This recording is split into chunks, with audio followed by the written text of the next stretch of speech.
Hello there, this is my first ever zero waste video.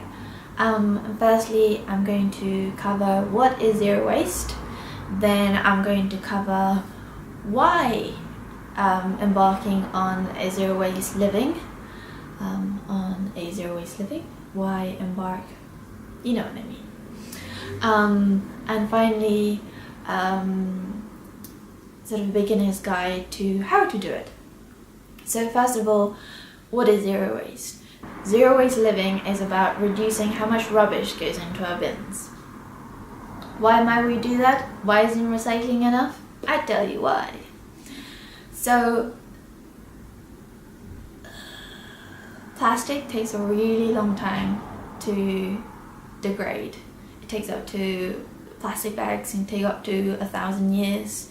Plastic bottles takes hundreds of years, and they don't ever biodegrade like an apple would do. They would turn back eventually into soil. And the reason it doesn't do this is because it's a petroleum product.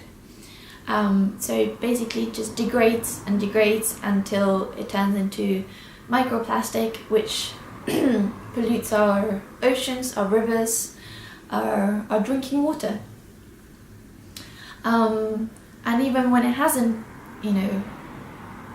ruined our drinking water through it being broken down, in its original state, it's killing 100,000 marine mammals and 1 million seabirds every year because they mistake it as food and ingest it.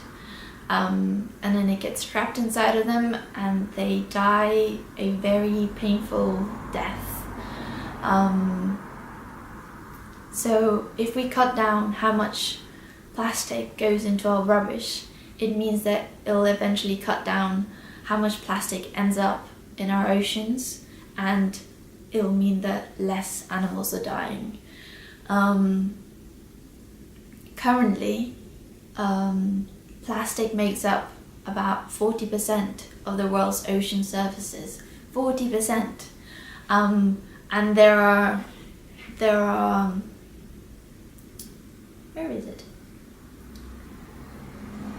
There are giant rubbish patches, 1-2 times the size of Texas, just floating about the ocean. I mean, how messed up is that? Just because we want to have a very convenient little plastic fork so we can have our pudding, or we can't be bothered to carry on our reusable bags, so we just get new rubbish bags that just ends up in the sea.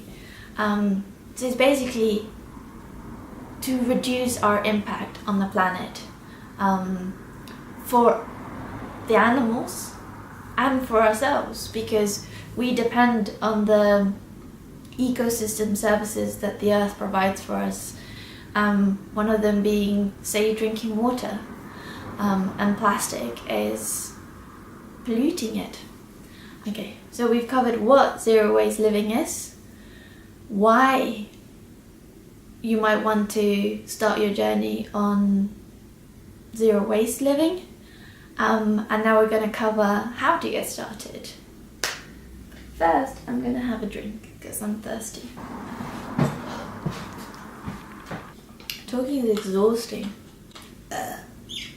Sorry. So where were we?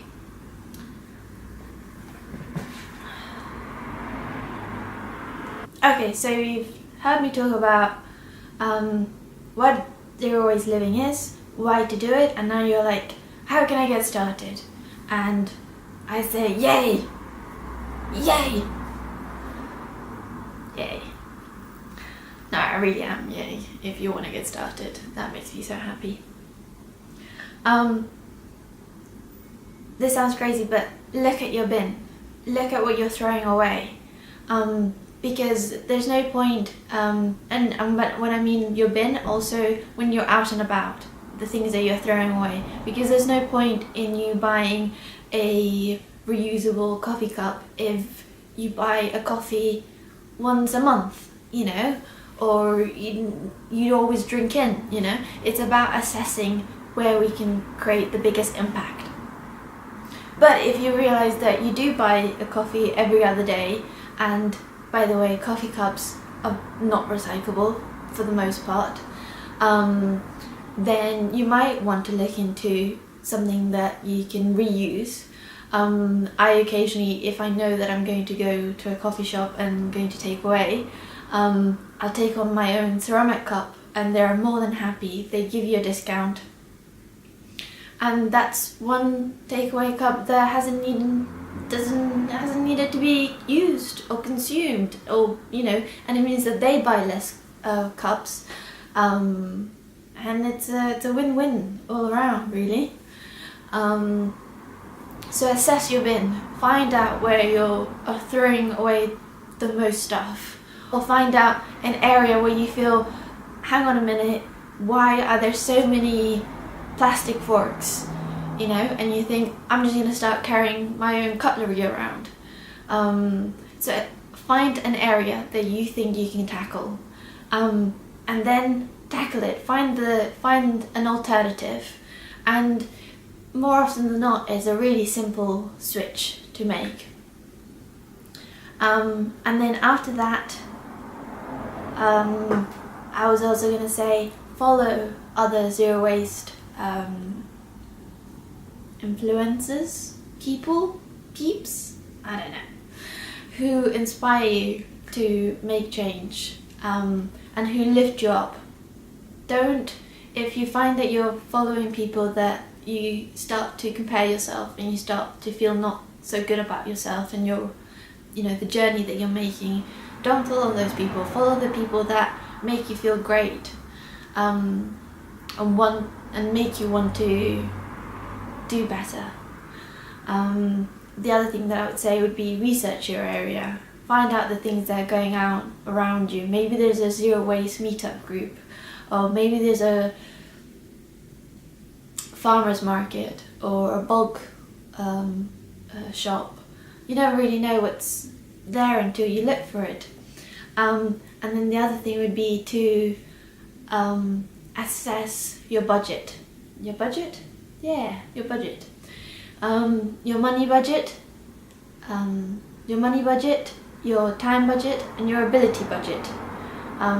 You might be a mum that has very little time, but you've got skills that you can swap with somebody, or only you know what your budget is and how you can best implement it to creating positive change in your zero waste journey. Thank you for listening to me. I hope you have a lovely, lovely day, and I will carry on making zero waste videos. Do let me know if there's anything you'd like to hear from me, any questions you might have, anything at all, let me know.